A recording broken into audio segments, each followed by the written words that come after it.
आइए खबरों में आगे बढ़ने से पहले सीधा आपको किराड़ी लिए चलते हैं, जहां पर योगी आदित्यनाथ इस वक्त कर रहे हैं चुनावी सभा को संबोधित। मंत्रीगण 54 मंत्री मेरे साथ प्रयागराज के संगम में एक साथ डुबकी लगाए हैं, एक साथ डुबकी लगाए हैं, पुण्य के भागीदार बने हैं। हम सब सौभाग्यशाली हैं कि देश और दुनिया से आने वाले श्रद्धालुओं की सेवा करने का इस महाकुंभ के बहाने हमें अवसर मिला और उत्तर प्रदेश को नजदीक से देखने का अवसर इन सभी पूज्य संतों को, श्रद्धालुओं को प्राप्त हो रहा है। बहनों और भाइयों, अगर एक मुख्यमंत्री के रूप में मैं और मेरे मंत्रीगण प्रयागराज के संगम में स्नान कर सकते हैं, तो मैं पूछना चाहता हूं, दिल्ली में आम आदमी पार्टी के अध्यक्ष से अरविंद केजरीवाल जी से मैं पूछना चाहता हूं, क्या यमुना जी में वह भी अपने मंत्रियों के साथ जाकर के स्नान कर सकते हैं क्या?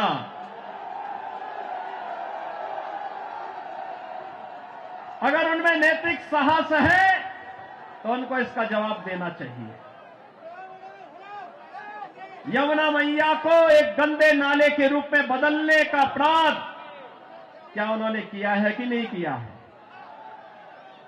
और अगर वह व्यक्ति इस बात का अपराधी है तो फिर मुझे नहीं लगता है कि जिस जनता जनार्दन की इस अदालत में उन्हें कोई माफी दी जानी चाहिए। वो माफी के हकदार नहीं हो सकते। बहनों और भाइयों, आज जब हम लोग दिल्ली की स्थिति को देख रहे हैं, ये राष्ट्रीय राजधानी है और राष्ट्रीय राजधानी में एनडीएमसी के क्षेत्र को छोड़ दें, शेष दिल्ली में क्या स्थिति है सड़कों की, शेष दिल्ली में क्या स्थिति है सीवर की, शेष दिल्ली में क्या स्थिति है स्वच्छता की और क्या स्थिति है पेयजल की। ये बुनियादी सुविधाएं होती हैं, ये बुनियादी सुविधाएं होती हैं, हर नागरिक का अधिकार होता है इन सभी सुविधाओं पर। याद करिए, आज से एक दशक पहले तक लोग याद करते थे, सुविधा प्राप्त करने के लिए दिल्ली आने की बात करते थे, सुविधाओं के लिए दिल्ली आते थे। अच्छी सड़क देखनी हो, मॉडल देखना हो, मेट्रो का मॉडल जो सरदेव अटल बिहारी वाजपेयी जी ने प्रारंभ किया था, उसे देखने के लिए पूरा देश दिल्ली आता था। सड़कों की बात होती थी, दिल्ली आता था। स्वच्छता की बात होती थी, दिल्ली आता था। कोई नया कार्य होता था, उसको देखने के लिए लोग दिल्ली आते थे। लेकिन बहनों और भाइयों, आज क्या स्थिति है? क्या बना दिया है? सड़क पे गड्ढा है या गड्ढे में सड़क है, कोई पता ही नहीं लग रहा है। मैं जब से चल रहा हूं यही दिल्ली के अंदर देख रहा हूं। बहनों और भाइयों, यह हमने खिलवाड़ करने की छूट एक व्यक्ति को और उनके गिरोह को क्यों दे दी है? स्वच्छता की स्थिति कितनी दुर्गतिपूर्ण है। कूड़ा का ढेर पड़ा हुआ है, गंदगी का ढेर पड़ा हुआ है। दिल्ली राष्ट्रीय राजधानी के अंदर इस प्रकार की दुर्गति हो,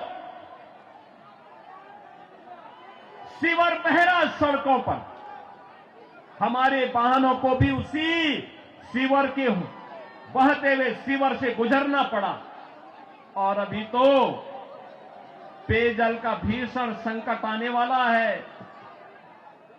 दिल्ली में आम आदमी पार्टी की सरकार का पाप का भुक्तभोगी हमारी पावन मथुरा वृंदावन के श्रद्धालुओं को और संतों को भी उठाना पड़ता है।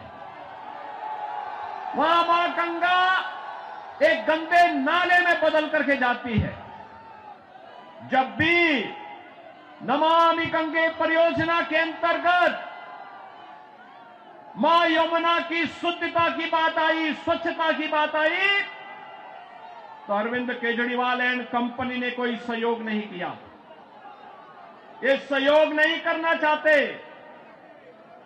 कोई विकास का कार्य नहीं करना चाहते, किसी विकास की परियोजना का मौके पे जाकर के भौतिक सत्यापन नहीं करना चाहते,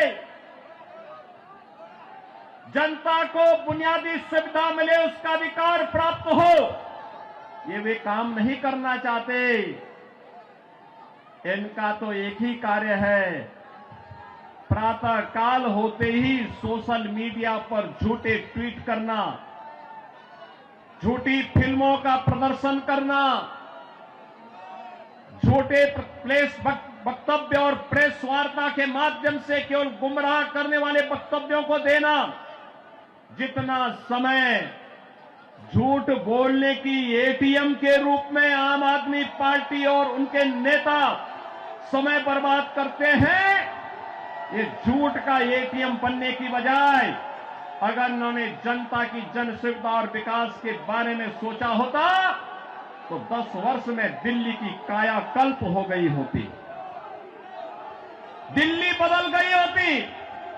लेकिन बहन और भाइयों, दिल्ली बदलने की नहीं, इन लोगों ने दिल्ली को तो एक कूड़ा घर बना दिया है, दिल्ली को अव्यवस्था का एक अड्डा बना दिया है। आजकल मैं सुन रहा हूं अपने भाषणों में से अरविंद केजरीवाल जी बार बार उत्तर प्रदेश की चर्चा कर रहे हैं, लेकिन उनको भूलना नहीं चाहिए, अब मॉडल के रूप में उत्तर प्रदेश को लोग देख रहे हैं। मैं पूछना चाहता हूं, दिल्ली के अंदर भी ओखला औद्योगिक क्षेत्र है और पिछले 10 वर्ष में उद्योग ना के बराबर लगे हैं, कोई सुविधा नहीं, कोई सुविधा नहीं। आम आदमी पार्टी ने एक सुनियोजित साजिश के अंतर्गत ओखला दिल्ली के अंदर उद्योग तो नहीं लगने दिए, कोई रुचि भी नहीं ली, लेकिन इसमें बांग्लादेशी घुसपैठियों को, रोहिंग्या को जरूर बसाने का काम किया है। आम आदमी पार्टी के नेताओं के घर में आधार बनाने की मशीन के माध्यम से आधार बांटे जाते हैं इन बांग्लादेशी घुसपैठियों को, और दूसरी तरफ उत्तर प्रदेश में न्यू ओखला के रूप में नोएडा की तस्वीर भी आप सबके सामने है। आज आप जाइए दिल्ली की सड़कों को और नोएडा की सड़कों को जाकर के देखो, जमीन आसमान का अंतर नजर आएगा। दिल्ली की सड़कों को और गाजियाबाद की सड़कों को जाकर के देखो, जमीन आसमान का अंतर नजर आएगा। उत्तर प्रदेश के शिक्षण संस्थानों को, उत्तर प्रदेश के मेडिकल कॉलेजेस को और दिल्ली के अंदर यहां की राज्य सरकार के द्वारा चलाए जाने वाले वे जर्जर विद्यालय के भवनों को देख करके आप अंदाजा लगा सकते हैं कि बच्चों के भविष्य के साथ इनका व्यवहार क्या है। बहनों और भाइयों, एक सुनियोजित साजिश के तहत दिल्ली की जनता को तो इन्होंने जन सुविधाओं से वंचित रखा ही,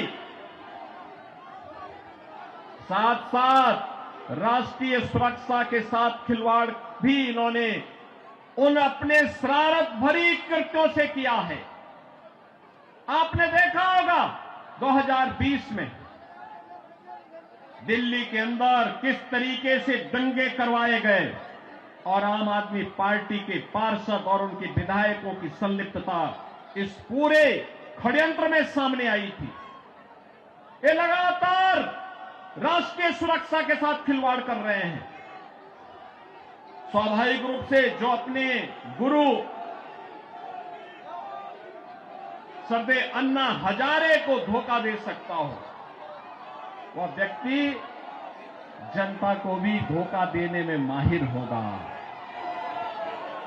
देश को भी धोखा दे रहे हैं, जनता जनार्दन को भी धोखा दे रहे हैं। लगातार अपने वक्तव्यों के माध्यम से ऐसे ऐसे वक्तव्य जारी कर रहे हैं जिसमें अब मैं विश्वास के साथ कह सकता हूं कि दिल्ली की जनता आने वाली नहीं है। और मैं यही अनुरोध करने के लिए आया हूं